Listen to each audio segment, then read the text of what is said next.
Join us on the program right now. Very pleased to have with us Dr. A.W.R. Hawkins. And Dr. Hawkins, great to have you back on the show, sir.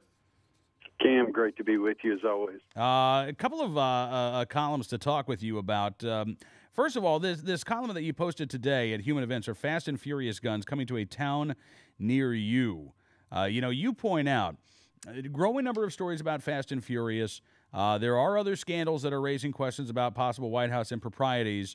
And you say the president who promised us transparency is forced to circle the wagons to protect the White House, the Justice Department, and the myriad federal agencies involved in Fast and Furious from the eyes of investigative committees in the House and the Senate.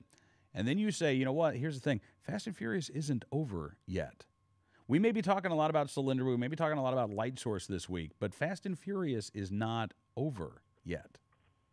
Well, that's exactly right, Cam, and you know as well as I, the reason I say that is, who knows where the guns are? We know there are over 1,000 weapons still unaccounted for, and in 2010, we know that one of those weapons was found in Maricopa County, Arizona, at a stop where the perpetrator rammed two state trooper vehicles trying to escape. If that individual had a Fast and Furious weapon with him in his car, and whether he was going to commit crime or what, I don't know, but he had that weapon with him. Who knows where the rest of the weapons are? And as long as they are showing up in the U.S., Fast and Furious continues. Well, yeah, absolutely. In fact, we just heard earlier this week, reported a letter from Ronald Weiss, Assistant U.S. Attorney, to Representative Darrell Issa and Senator Charles Grassley about more of these Fast and Furious guns showing up at crime scenes in Mexico. But the sheer number of firearms that were transferred or allowed to be transferred in this program that have yet to be recovered, I mean, Dr. Hawkins, we're talking about well over 1,000 firearms. You're exactly right. And what's happening, Cam, and I'm sure you know this, but I'm just stating, what's happening is you'll have people who are riding on Fast and Furious that they're jumping on it now, and I'm not putting them down, but they'll talk about how a Fast and Furious weapon was used in 3 crimes, or that Fast and Furious weapons are traceable to 3 crimes. The L.A. Times is already on record that at least 56 or 57 Fast and Furious weapons have been found in Texas, New Mexico, Arizona in total. Mm-hmm. So there are quite a few weapons showing up that can be traced back to this absolutely asinine operation. Yeah, and when you hear about these cases, I mean, there was a case recently involving a guy. This is, I guess, part of not necessarily part of Fast and Furious, but ancillary to Fast and Furious. A guy who was smuggling IEDs and grenades into Mexico. And it turns out that he was arrested, and the U.S. Attorney's Office in Phoenix, Arizona, let him go. And there's some infighting between ATF and the U.S. Attorney's Office as to why that happened. Then this week we learned about another guy, the guy who actually bought the weapons that were found at the murder scene of Border Patrol agent Brian Terry. He, too, Dr. Hawkins, was intercepted by Border Patrol months before Agent Terry was killed, and he, too, was let go. He was turned loose. He had guns on him. And the ATF said, oh, no, to the Border Patrol, let him go. And he was allowed to enter into Mexico and make his delivery to the drug cartels down there. Yeah, and you framed that perfectly, Cam. I mean, you framed it perfectly because here's the deal. The similarity between the grenades and the weapons, or the guns, I should say, the similarity is this, that in both cases, after the gentlemen were let go, the ATF said they would track them. And in both cases, the ATF lost them. No one knows where the grenades ended up. We know they ended up in Mexico, or we hope they did, but the ATF lost that one. No one knows where all the weapons went that you spoke of, that eventually some of them showed up at Brian Terry's death. We don't know where the rest of them went. And again, it's the same situation, this idea that the ATF was going to track them, but they never did. You're absolutely right. And, again, the Cylinder scandal, the Light Source scandal have definitely taken center stage this week. But we know that there are going to be at least 2 more hearings in the House Oversight and Government Reform Committee before the end of the year. So Fast and Furious, I think, is going to get more days in the sun. And frankly, the volume of information that has come out between the last hearing that we had in late June and now, I feel kind of sorry for Congressman Issa and the folks on the House Oversight and Government Reform Committee, because there's so much to chew on. There are so many new leads that have opened up. They've got to pursue the knowledge that there were 3 staffers on the National Security Council that were briefed on Fast and Furious. The White House says that it was just sort of a cursory briefing. They didn't really learn any big details about Fast and Furious, and they were never informed that guns were being allowed to go into the hands of the Mexican drug cartels. But that's just based on the emails that have come out so far. We don't know what other information is yet to come regarding the relationship between ATF and these National Security Council staffers. Oh, no, you're right, Cam, and I'll tell you what makes your point more than anything is this, that until a week ago, everyone thought there were 2 Fast and Furious weapons found at the crime scene where Brian Terry was killed. 2. We all believed that.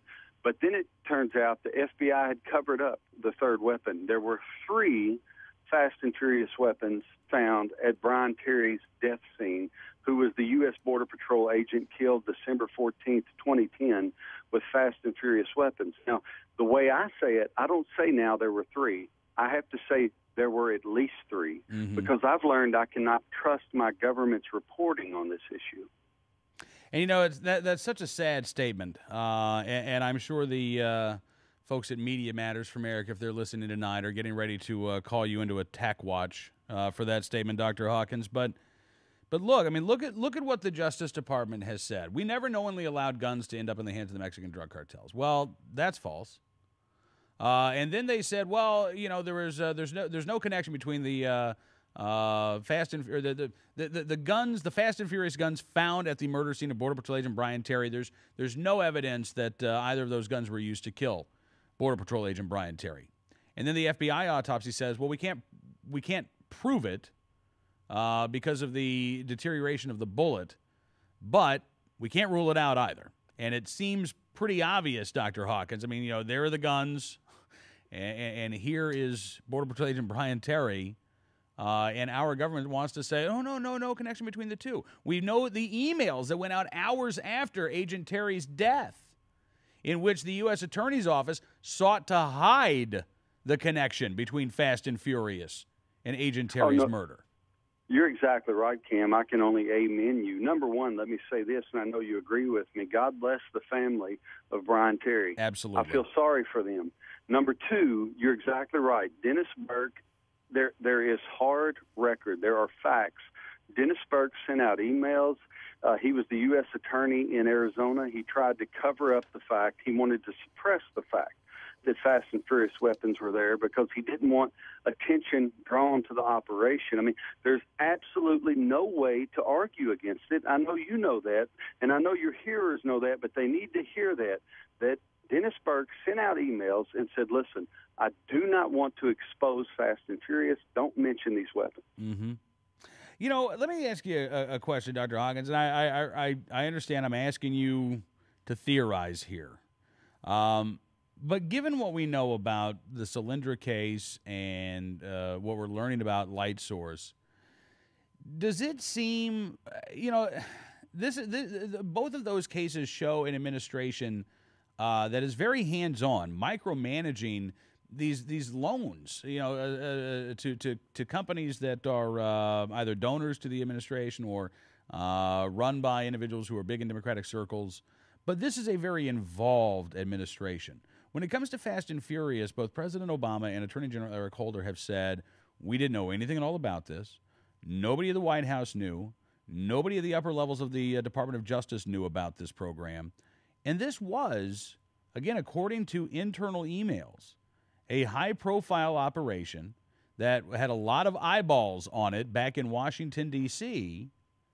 Are we really supposed to believe that the administration who will micromanage a $500 million loan to a company like Solyndra isn't going to be paying any attention at all to a multi-jurisdictional, multi-agency law enforcement investigation that is putting thousands of guns in the hands of drug cartels? We're supposed to believe that they didn't have any knowledge of that? I'm with you. It's absolutely asinine to think that. It goes against their nature. It goes against their habit and their practice, and we've seen their habit and their practice. It's brought us to where we are right now, economically and otherwise. There's no way that they failed to oversee every aspect of this, in my opinion. I guess. All right. So the next question is there? Do you think? And again, I'm asking you to theorize here, but do you think that there is a, no pun intended, a smoking gun piece of evidence that is just yet to be uncovered? I do, and here's why. As I said in the piece, not the piece you quoted from on Human Events Today, but in my article today on big government, as I said, when Fast and Furious first broke, what we heard was a few guns had been sold to straw purchasers. Then we heard it was 2,500 approximately assault weapons that had been sold.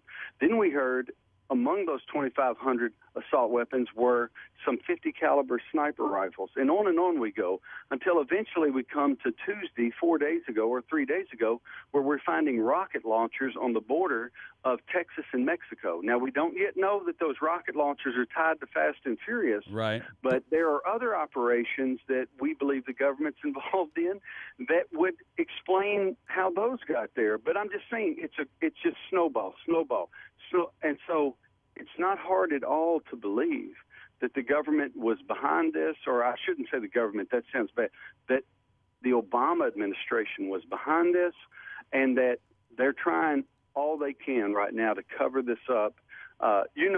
When Darrell Issa first started this investigation, one of the first statements I saw from him was that he did not believe Eric Holder was being truthful in testimony. And so I believe, as John McCain, who is not one of my favorite individuals as far as politicians go, but John McCain has stepped up and said, look, we're going to start a Senate investigation too, and he has said he wants Big Sis and Eric Holder under oath. Once we get to that point, I believe we'll find out what's going on, because once we get testimony under oath, the risk of perjury arises, and we're going to find out what's happening. I hope so. Listen, Dr. Hawkins, can't thank you enough, sir, for coming on the program tonight. Enjoy your weekend, sir. I know we'll be talking again very soon. Cam, you have a great weekend. Thank you. Thank you, sir. Dr. A.W.R. Hawkins joining us, writes for Andrew Breitbart's Big Sites for Pajamas Media, redcountry.com, townhall.com as well. Also a Ph.D. holder in military history from Texas Tech University, and was a visiting fellow at the Russell Kirk Center for Cultural Renewal.